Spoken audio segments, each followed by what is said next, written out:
আসসালামু আলাইকুম ওয়া রাহমাতুল্লাহ। সবাই কেমন আছেন? আশা করি অনেক অনেক ভালো আছেন। আমি আল্লাহর রহমতে অনেক অনেক ভালো আছি। তো ইমো অ্যাকাউন্ট তো আমরা সবাই ব্যবহার করে থাকি। যার যার কাছে স্মার্টফোন আছে তারা সবাই দেখা যায় ইমো অ্যাকাউন্ট ব্যবহার করে থাকি। তো ইমোতে দেখা যায় একটা সমস্যা হচ্ছে কি, আমাদেরকে কেউ যদি কোনো ফটো কিংবা ভিডিও আমাদেরকে সেন্ড করে পাঠায়, সেক্ষেত্রে ভিডিও কিংবা ফটোগুলো আমাদের গ্যালারিতে চলে যাচ্ছে। এই ধরনের সমস্যাগুলোর মধ্যে পড়তে হয় আমাদেরকে। তো আজকে দেখিয়ে দিব কি করে আপনি আপনার ইমো অ্যাকাউন্টের যে ফটো কিংবা ভিডিওগুলো অটোমেটিক ডাউনলোড হয়ে যাচ্ছে ওইগুলো কিভাবে বন্ধ করবেন। তো যারা যারা আমাদের চ্যানেল নতুন আছেন অবশ্যই চ্যানেলটা সাবস্ক্রাইব করে পাশে থাকা বেল আইকনটা প্রেস করে দিবেন। নিত্য নতুন ভিডিও পেতে অবশ্যই বেল আইকনটা প্রেস করতে ভুলবেন না। তো সর্বপ্রথম আমরা এখান থেকে আমাদের প্রোফাইল অপশনে চলে আসতে হবে। আমি এখান থেকে প্রোফাইল অপশনে চলে আসলাম। প্রোফাইল অপশনে চলে আসার পরবর্তীতে সেটিংস অপশনটা ওপেন করে নিতে হবে। আমি এখান থেকে সেটিংস অপশনটা ওপেন করে নিলাম। সেটিংস অপশনটা ওপেন করে নেওয়ার পরবর্তীতে এখান থেকে আমাদের একটা অপশন পেয়ে যাব, আমরা সেট একটা অপশন দেখতে পারবো আমরা। তো আমরা জাস্ট এখান থেকে সেট অপশনে চলে আসতে হবে। আমি এখান থেকে সেট অপশনে ক্লিক করে দিলাম। সেট অপশনে ক্লিক করে দেওয়ার পরবর্তীতে এখান থেকে আমরা দুইটা অপশন পেয়ে যাব।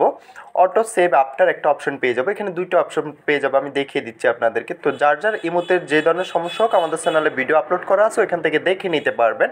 ইমো অ্যাকাউন্টে সকল সেটিংস দেওয়া আছে, ওইখান থেকে আপনি দেখে সেটিংসগুলো ঠিক করে নিতে পারবেন। তো এখান থেকে আমরা জাস্ট অটো সেভ যে অপশনটা রয়েছে এটা এখান থেকে আমরা বন্ধ করে দিতে হবে। তো আমি এখান থেকে এটা বন্ধ করে দিলাম। বন্ধ করার পরবর্তীতে উপরে আবারও একটা অপশন পেয়ে যাব আমরা, অটো সেভ। এই অপশনটাতে চলে আসতে হবে। এই অপশনটাতে চলে আসার পরবর্তীতে এখান থেকে দেখতে পারতেছেন যে ফটো এবং ভিডিও। তো আপনি চাইলে এখান থেকে ফটো এবং ভিডিও দোনোটাই অফ করে দিতে পারেন। তো এখন থেকে আপনার এই মুহূর্তে কেউ যদি কোনো প্রকার ছবি কিংবা ভিডিও পাঠায়, এটা অটোমেটিক ডাউনলোড হয়ে গ্যালারিতে চলে যাবে না। এটা অটোমেটিক ডাউনলোড হওয়ার কোনো সম্ভাবনা নেই। এটা কোনোভাবে অটোমেটিক ডাউনলোড হতে পারবে না।